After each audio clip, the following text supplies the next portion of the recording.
apprehended this morning with no shots fired. I want to say thank you to the dedicated law enforcement professionals from every level who each and every day go out of their homes, leave their families, leave their loved ones to keep us safe. The public, over the last 13 days, has had a chance to see what excellence in law enforcement means, what true dedicated professionalism is all about. I couldn't be more proud to be standing up here today with these professionals from every level. And while they did extraordinary work, we had a tremendous assist from the public here in Chester County. I want to say thank you to the public for their vigilance. Thank you for the constructive tips that they shared. Thank you for remaining on guard. We recognize this has been a concerning and trying time for each and every one of you in the region. And we want to thank you for your support of law enforcement and for your support of this effort that led to this capture today. I hope the good people of Pennsylvania, and indeed the folks all across this nation, got a chance to see how government is supposed to work, how law enforcement is supposed to work, where we all come together, where we focus on the mission. And while the women and men up here behind me may wear different uniforms and different badges, we were here with common purpose, and that was to apprehend this suspect and keep people safe. Leading this effort has been the Pennsylvania State Police. And I know I'm going to get booed by some of the folks behind me for saying this. I believe they are the finest law enforcement agency in the United States of America, and I could not be more proud to be the governor of this Commonwealth and to have the chance to serve in public service alongside these great leaders in the Pennsylvania State Police. Leading the effort for us is Colonel Christopher Paris, who did yeoman's work overseeing this operation together with Lieutenant Colonel Bivens. All Pennsylvanians, gentlemen, are indebted to you for your bravery, for your courage, and for your tremendous leadership. And with that, it's my honor to bring up the Colonel of the Pennsylvania State Police, Colonel Christopher Paris. Thank you, Governor. I would like to make a few brief comments. I'd like to dedicate those comments to the victims of Cavalcante and their families. At the end of the day, all of the people behind me here work for justice and for the victims. A close second to the people of Chester County. We appreciate your support, and we appreciate the dedication that you have shown us and the generosity that you have shown us. We are in your debt. This was a major operation. We know that it has affected your lives, and we're very much appreciative of that support. I'd like to thank the governor and his support of us, not only with his physical presence, but his work in Harrisburg on a daily basis. I'd like to thank the Border Patrol, Customs, the FBI, the Marshals, the ATF, our federal partners, the Chester County District Attorney, Deb Ryan, and her Chief County Detective, Dave Sassa. Our municipal partners, too numerous to mention here, in Chester, Montgomery, Delaware, and Bucks counties. We could not have done this without everyone. I would like to thank, from the bottom of our hearts, the members of the Pomar-Lynn Fire Company. I know the media has been in and out of here. The hospitality that they have shown us, the logistics that you need to bring to bear in an operation like this, we would have been hard-pressed to do that without them being good hosts to us. Lastly, but certainly not least in any way, shape, or form, to the women and men of the Pennsylvania State Police, thank you. Thank you for your hard work and your diligence. This is my third manhunt with Lieutenant Colonel George Bivens. It's not lost on me that it was 9 years to the day yesterday for the Blooming Grove ambush. And in all of those operational cycles, there is no person who enjoys more of my trust and confidence. He was tasked with standing this operation up. My confidence in him is marrow deep. He is the consummate professional, and I would now like to turn it over to Lieutenant Colonel Bivens to give you the operational rundown of the capture of Cavalcante. Lieutenant Colonel Bivens.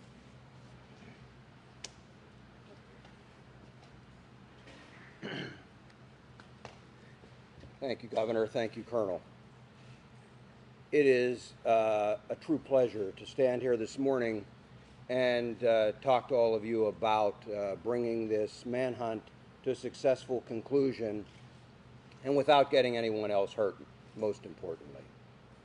None of this would be possible without the support of this team represented by members of various agencies standing with us up here, by others standing throughout this fire hall, and by still more who are out there in the field. So let me give you a few details about how this unfolded. As you know, we have been working most recently in a perimeter established in northern Chester County. Last night, shortly after midnight, a series of events started to unfold.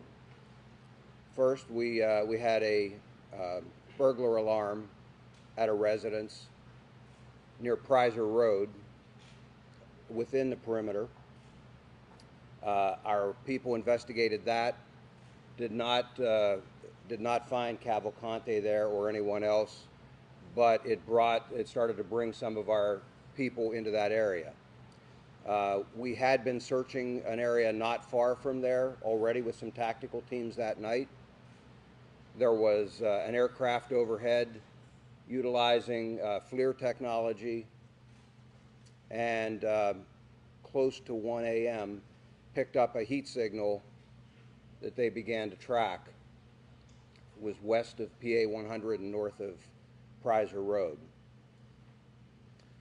Tactical teams began to converge on that location where the heat source was moving. Unfortunately, we had a weather system that also came in, and we had lightning that was flashing all around, and it caused the aircraft to have to depart the area. Tactical teams made a decision to secure that area, that smaller area, as best they could, and hold it through the storm and until we could bring additional resources in and bring aircraft back overhead to ensure that we did not have an issue with an escape. That resumed early this morning, and shortly after 8 a.m., tactical teams converged on the area where the heat source was. They were able to move in very quietly. They had the element of surprise. Cavalcante did not realize he was surrounded until that had occurred. That did not stop him from trying to escape. He began to crawl through thick underbrush, taking his rifle with him as he went. One of the Customs and Border Control teams, BORTAC, had a dog with them. They released the dog. Some of our PSP CERT members were also there, had him surrounded. The dog subdued him, and team members from both of those teams immediately moved in. He continued to resist, but was forcibly taken into custody. No one was injured as a result of that. Excuse me. He did sustain a minor bite wound. We had medical personnel at the scene, and they took a look at that. Cavalcante was, as I said, taken into custody. He was transported to our Avondale station for further processing and interview, and he will ultimately be transferred to a state correctional institute where he will be housed and begin to serve his life sentence. In just a few minutes, I'll open this up to some questions, but before I do that, I want to turn this over to one of our very close partners, District Attorney Deb Ryan. I know she would like to say a few words, and again, then we'll be happy to take your questions following that. Deb. Thank you, Lieutenant Colonel Bivens. Today is a great day here in Chester County. Our nightmare is finally over and the good guys won. We owe a debt of gratitude to all of the first responders for their tireless and dedicated efforts in bringing this fugitive to justice. They worked around the clock, and we are deeply grateful to all of them. Our community can finally regain its normalcy and breathe a collective sigh of relief.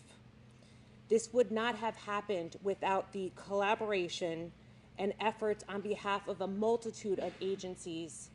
I need to thank the Governor, Colonel Paris, Lieutenant Colonel Bivens for his unflappable and dedicated leadership. The U.S. Marshals, the Chester County Detectives, the FBI, U.S. Customs and Border Patrol, the Department of Emergency Services, the Sheriff's Department, and every single person who went out into the field in the most horrendous conditions.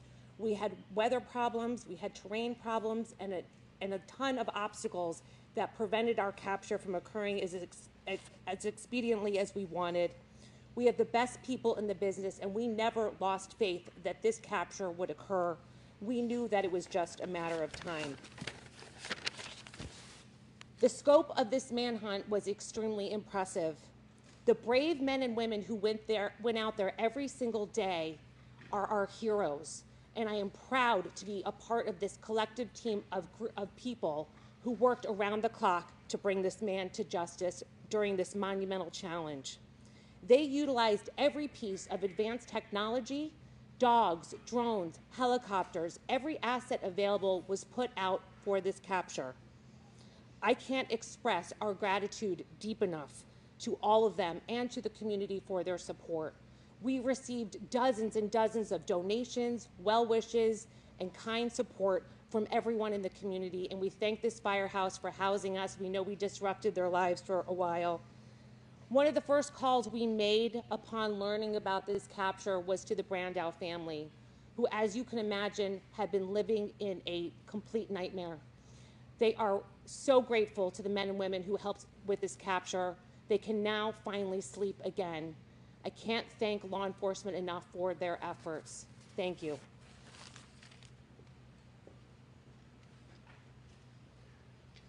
Okay, with that, we will be happy to take your questions. Yes. With the helicopter overboard, we saw the arrest taking place. There was some criticism about the photo op that was taken with the fugitive. Can you explain how that's actually a standard procedure, or what's the reasoning behind the photo op with the fugitive? I'm aware that there was a photo op that was taken out there. Those men and women worked amazingly hard through some very trying circumstances. They're proud of their work. I'm not bothered at all by the fact that they took a photograph with him in custody.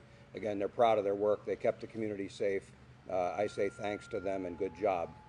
Sir, did he say anything in the moment that he was captured, and you released the name of the canine officer who bit him during his capture? We will probably not be releasing the name. And in terms of anything that he said, we need to use an interpreter, and he has been taken back to the station, and at that point we will attempt to interview him at the Avondale station. He didn't say anything upon capture, anything at all? I'm not aware of it. If he did, I don't have that information. Your officers were authorized to use lethal force if he didn't actively surrender. Was the goal to always take him in alive? That's always our first choice and preference. Again, that option is only to prevent the escape of a very dangerous individual. Had they not been able to contain him, that would have remained an option. Who specifically made the arrest? Which organization? It was a combination. It was a combined group of the Border Patrol and PSP. At 1 o'clock captured. When he went into the van, he was stripped and had his tattoos photographed. Is that normal procedure? Yes. When the thermal imaging happened at 1 o'clock, was he in the same location when you found him? Wait, I'm sorry. You'd ask first, man. Was he asleep when you found him? He was proned out. I've not been told that he was asleep. I'm told that he was proned out trying to hide and then began to crawl away. Was it the same location when you had the thermal imaging at 1 when you found him at 8? It was in that close proximity to that, yes. What was he saying about anyone else helping him? No one was assisting him at that point. Sir, what was the agency that was flying the helicopter that first spotted the key? That was the DEA, and that was a fixed-wing aircraft. Were you worried as law enforcement that you had to down the plane and there could be another chance for escape? I mean, that's obviously the plane had to land, but what kind of risk did you have to calculate with that? Well, as I've told you throughout this investigation, there are always things we have to contend with. Everything isn't scripted and doesn't go perfectly. And so it's just another challenge. Worried, I don't think, is the word that I would use. We simply had to adapt. And so we secured that inner perimeter while always keeping our outer perimeter secure, so that if he did manage to get out of that inner, we would box him in yet again. How tough an adversary was he? You've led some very high-profile You know, I don't know that he was particularly skilled. He was desperate, and I've said that all along. You have an individual whose choice is go back to prison and spend the rest of your life in a place you don't want to be, or continue to try and evade capture. He chose the evade capture. He was in good shape, obviously able to climb, as you saw, to get out of prison. But ultimately, as I said all along, we had an amazing team assembled here, capabilities that are just very formidable. And I was confident all along that he would eventually be captured. And ultimately, this team, and I credit all of them for bringing together their collective experience, the resources, and being able to apply that and capture him. It's never easy to find someone who doesn't want to be found in a very large area. Sir, there was previously you said you were reserving comment on if anybody was helping him throughout the search. I know you said no one helped him this morning. Can you say now that he's in custody whether he received help these last 13 days? There were people who were intent and intended to assist him. We had been successful, to the best of my knowledge, we had been successful in preventing that assistance from reaching him. Does that include his sister? Yes. There had been some frustration, some criticism from the public as this was stretching on. Now that it's over, do you consider this anything other than a success?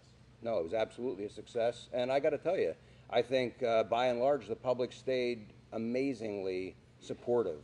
I had some third grade students stop by yesterday and drop off letters and notes of support for all of these responders. We put them out for them to see at briefing time and things. That's the kind of support we saw from this community. There will always be criticism. There will always be people who think they can do this job better, and they're entitled to that opinion. What I would tell you is, again, I put my faith in this group of experts, this group of seasoned law enforcement professionals, the dedicated men and women, not only of the Pennsylvania State Police, but of all of the other partner agencies who went out there every day. I'll put my money on them any day of the week, and I believe the community supported them and continues to. Will he be charged with escape, and when will those charges be filed? We'll be discussing with the district attorney what, if any, charges will be filed. But for right now, again, there is a commitment, and he is going to begin serving his life sentence at a state correctional institution. What was his sister now? She is in the deportation proceedings. That will proceed as had been initiated. You know where Cavalcante got the Eagles? I'm sorry? You know where Cavalcante got the Eagles hoodie from? I do not. Other than the rifle, what did he have with him? Did he have anything else? Just the clothing and things that he was wearing. Did he at the attempt time. to shoot? Did he attempt to try to engage? He did not have an opportunity to, no, How sir. many officers were on the ground as you converged? I don't have an exact number, but looking at the teams we were sending in there, in the immediate vicinity was probably 20 to 25. And can you tell us more about what those 20 to 25 look like? Like, do they have specific armor? What Yes, they were tactical. They were a tactical team. You would expect, you know, camouflage, full armor, long rifles, that kind of And thing. which agencies? Customs and Border Patrol was their BORTAC team out of El Paso, and then Pennsylvania State Police CERT. It's our Special Emergency Response Team. Colonel, once on the ground, they've now pinpointed him, right? They're Yes. on the ground and they're quietly moving into place. Length of time? From that point, probably 5 minutes. It played out fairly quickly once they had identified him and moved in. He detected them at that point once they were already in position, and again, he started to crawl away, and it played out very quickly then. Sir, what is your greatest lesson from this 14-day manhunt? You know, I don't know that there's any single lesson. I will tell you that I learned something from all of these, and as I told you before, I bring that experience to the next one. And so I just go back to, it's all about the team. It's about assembling the right group of people, the right technology, the people with can-do attitudes who will stick with you through the investigation, and that's what we did. And it's worked well for us in the past, and I'm sure will work well for us in the future. Colonel, say there were people intending to help. I just want to see if we can get a little more detail from you on that. You did mention, you did confirm his sister was intending to help. Who else might have been intending to help? And can you give us any And the reason I'm not going to talk about that again, as I mentioned, we will be discussing with the district attorney whether there will be any additional charges. I don't expect that there will be on that aspect, but we want to have that discussion before we disclose anything else. Held No, I think he stopped because his normal pattern was to travel in the late evening, early or overnight hours. Whether he got tired or whatever, normally he typically didn't travel then later at night, and he typically did not travel during the day unless we pushed him. And we did have several instances of that where he was pushed and had to move. But you know, he doesn't have night vision or anything like that, the type of technology that many of our operators had out there. And so traversing rugged terrain is difficult to do. I believe it was just easier for him to do in the late evening hours and late afternoon. Bloody in that picture, is that all from the dog bite? I believe that's what caused it. It was a scalp wound, and they bleed pretty significantly. I'm told there was not any significant injury. Did he have a phone? Just one, ma'am. He was able to get a car and a gun, or a vehicle and a gun during this 2-week period. Is that surprising? Are you sort of astonished as someone who knows more about that? No, I mean, all along, you know, we asked people to secure as best they could. Unfortunately, he was still able to acquire some of those things. Again, those are just some of the challenges we deal with in an investigation like this. Our people rise to those challenges, and ultimately, again, he was successfully captured. I know that you led the effort also in July earlier this year when that person escaped using bed sheets. It was a chocolate lab that ultimately led to his arrest, and now here we are again. You're talking about a canine moving in and basically disabling Cavalcante. Can you just kind of talk about the having canines and their use and how much of an asset they are when you're trying to navigate tough terrain and track down dangerous people? Sure. I mean, in the case of Tucker, he was kind of a civilian. I would say we deputized, yeah, and brought him in. He's now an honorary member of PSP, but lab. But he was not involved in this. That was in Warren that this gentleman was referring to. Just, you know, I believe it's a Shepherd or a Belgian Malinois. For those of us who aren't familiar, Just 1 minute, if I can come back to this gentleman, I apologize. In any event, canines play a very important role, not only for tracking, but also for, just like in a circumstance like this, safely capturing someone. Far better that we're able to release a patrol dog like this and have them subdue the individual than have to use lethal force. And so, again, our preference is always to use other means. Canines play a very important role. for those of us who aren't familiar with the area, can you tell us a little bit more about where he was? It appears he's in front of a commercial building. Was he hiding within that building, or he was? He was in the wooded area, again, west of PA 100 there. I'm sorry, west of. PA 100. Okay. Are you aware of how he was getting nourishment and, liquids? No, that'll all be part of the interview we'll attempt to do. Whether he'll talk to us or not, that's obviously entirely up to him. But that will be something that we'll be asking. Sir, at this juncture, can you release where he worked in Chester County prior to his 2021 arrest for homicide? Unfortunately, I don't have that the list of those locations. I know that he did a variety of jobs installing flooring, but I don't have the specific list of work locations. How long will he be at the Avondale Barracks? Long enough for us to process him, and however long an interview lasts with him. I don't expect it to be for a very extended period of time, and again, at that point, he'll be transported to an SCI. Sir, was there any concern that he would team up with another small man to step inside of a trench coat, Little Rascal style? No. Can you give us more detail on the actual encounter with the dog? Did the dog tackle him, bite him? You know, again, I didn't see this specific capture. What I would tell you is the way those dogs are trained is to simply go to the person. They will grab whatever is closest for them to grab, and then they are trained to detain that individual. They don't just keep biting and releasing or trying to cause additional injury. They simply grab onto and try and hold that person in place until officers can get there. So that's why they're never released, at some great distance or unsupervised. There are officers close by who can then move in. The handler can immediately pull the dog back off of they give them a command, pull the dog back off, and then officers take over from there. He did. I don't have the name right now. Was there there any body cam footage or doggy cam footage in this situation of him getting the rest of everything happening? Not that I'm aware of. And then secondly, Border Patrol, are they here? Yes. Can we talk about the expertise of Border Patrol being here to make that arrest? Do you want to? What your experience played in, how that made if you could step up? Sure. Now, Border Patrol is trained in tracking and pursuing. From the time an agent comes on duty, assigned to the southwest border, they get lots of experience tracking and trailing people. And then with our technology and other resources, that just aids in the searches like this one. Different terrain than normally what you're working with, correct? So Border Patrol is assigned to both the northern border and the southwest border. So we got training and experience in all types of terrain.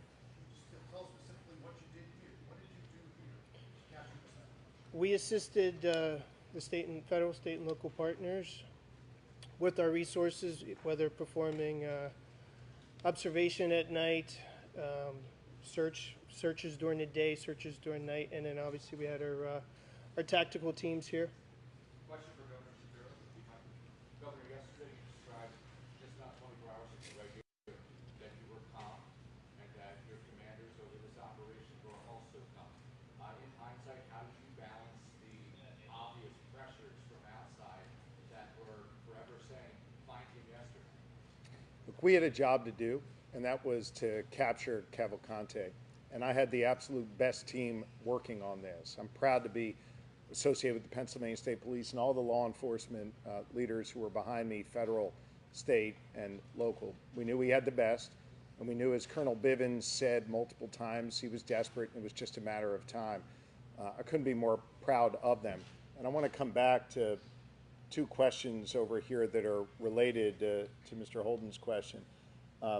One was about the assets that we deployed beyond the people. I hope that the public takes great pride in the technology, in the canines, and in all of the assets that were brought to bear here.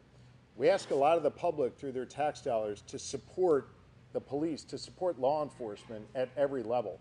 And they got a front row seat here in Chester County and across Pennsylvania to see the extraordinary work not only these individuals do, but the great technology we're able to bring to bear to ultimately capture dangerous suspects like this. The public should take great pride in that. And then to the gentleman's question there in the suit, folks, whoever had their Eagles hoodie stolen, if you could let us know, I'll do my best to get you one of those new Kelly Green ones, okay? Governor, can I just ask you, two escapes, two different individuals from the same prison in the same year.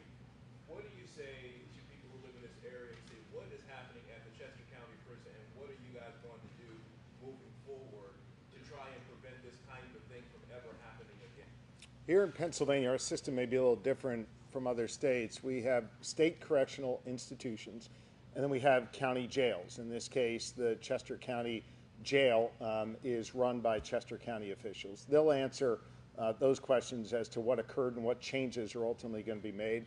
Certainly, the State Department of Corrections will be here to assist in any reviews or in any other work that they need done to make sure that that facility is secured. They obviously have a lot of work to do there, and I'm confident under the leadership of Chairwoman Moskowitz and District Attorney Ryan and other leaders in the county, they'll get that done. Is it estimated that the cost of the manhunt is about $1 million a day? I can't, put a price tag on it. We'll do our best to make sure that whatever can be tallied up is and is shared with the public.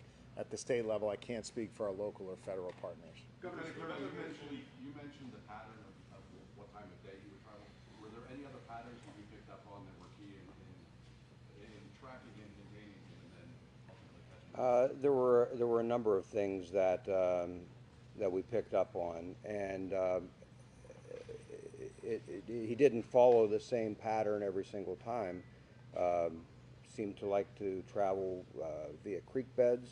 He liked other paths of less resistance, wood lines, power lines, gas lines, that type of thing. And that's actually fairly normal. Nobody wants to have to force their way through very heavy underbrush and things.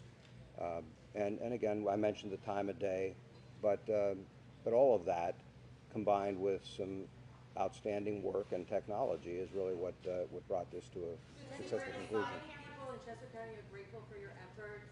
I know you mentioned on Friday you were asked about containment and capture. Ultimately, that tactic was successful. Anyone that you would like to thank at this time? I know Landhope donated breakfast yesterday. Wawa has been big help with lunch. Any small businesses you'd like to thank? And then again, the people of Chester County. I will tell you that we have been compiling a list, and I don't want to stand here right now because I will absolutely miss many. Some of those that you mentioned have been outstanding supporters of us, and I thank them. We will publish a list of all who helped us out because we are very, very appreciative. That level of support is really one of the things that allows our people to focus on the task at hand and to try and be successful even quicker than we might otherwise have to be. When I gave you all a tour of the facility in here, I talked a lot about logistics and the support that's required to field a team of 3, 4, 5 or more hundred law enforcement officers out there. It takes a lot to put it out there. And so the help of all of those folks, the help of the average person who stopped by and dropped off a case of water was very much appreciated, not only for the case of water, but also just for the kind thoughts of, and words of support that they always included when they dropped that off. You contained and captured, so that tactic was the way to go. Yes, as I said, we always take a multifaceted approach, and so depending on the circumstances, there's always a contingency, and we're always prepared to move in whatever direction we need to. I'm sorry? Were officers wearing any body cameras and will that?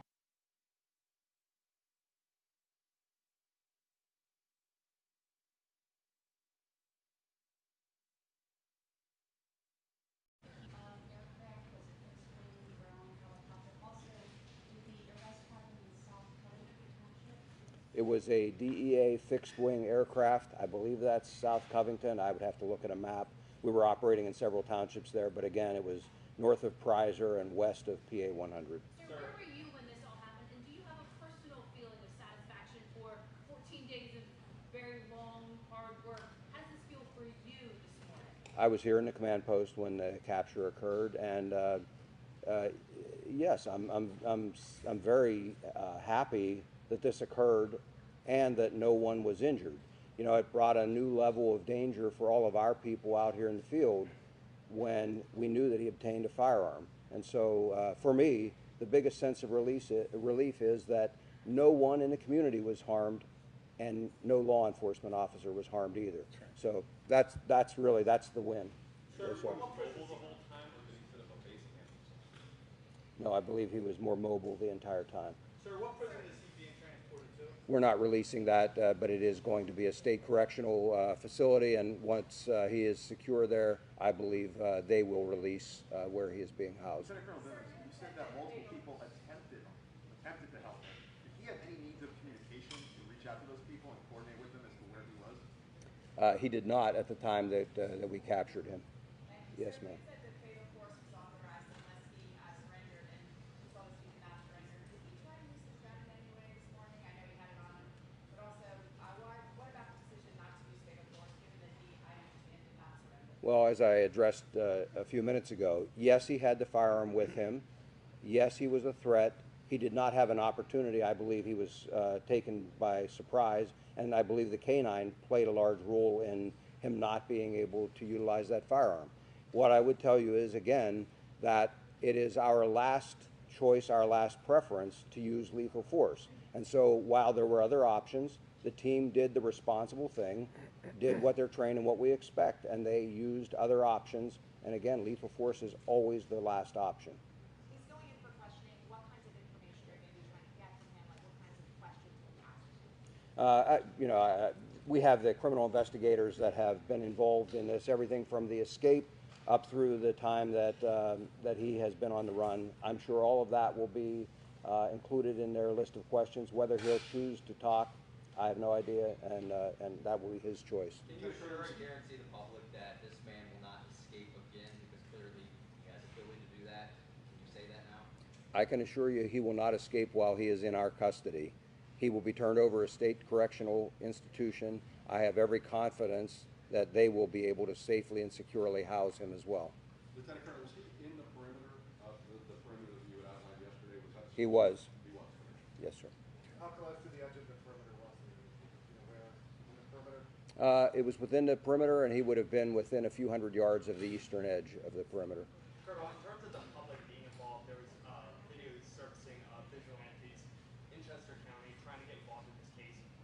Moving forward, if something like this happens again, what would you tell the public in regards to getting involved in a case like this? I would ask them the same thing that I asked this time, and that is, please don't come out and try to become involved like that. You potentially take away resources that would otherwise be spent on the search trying to deal with those individuals, and we don't want one of them to get hurt unintentionally. How far was the capture from where the burglary happened last night? Within a quarter mile. Colonel, once processed, It wasn't a burglary. It was an alarm, by the way. But once processed, any idea in ballpark time until transfer? it depends on whether he is cooperative and is interviewed. That could take minutes to hours, but I don't have the answer yet. Whether Does he's, he have a lawyer? Do you know? I'm not aware of that. Sir, do we know if his sister and mother entered the country via Puerto Rico as well? I don't believe his mother is here, and I don't have that information immediately available here about where they entered. As I said, his sister, though, is in the process of being deported now. We have time for 2 more questions. Lieutenant Colonel, after everything that you've been through, seen with Cavalcante, once that interpreter is there, do you plan on having a conversation with him, asking him anything about all this? No. The investigators are quite competent. They'll gather the information that we believe is important if they're able to, and I'm confident that everything we need will be gathered in that way. There's no reason for me to have a personal discussion with him. What's your message to anybody else who tried to escape? Well, I think it's a very bad idea, obviously, and we will be here should something like this occur again. We'll put the team back together, and we'll be right back out after them. Okay? Thank you all. Thank you, everybody.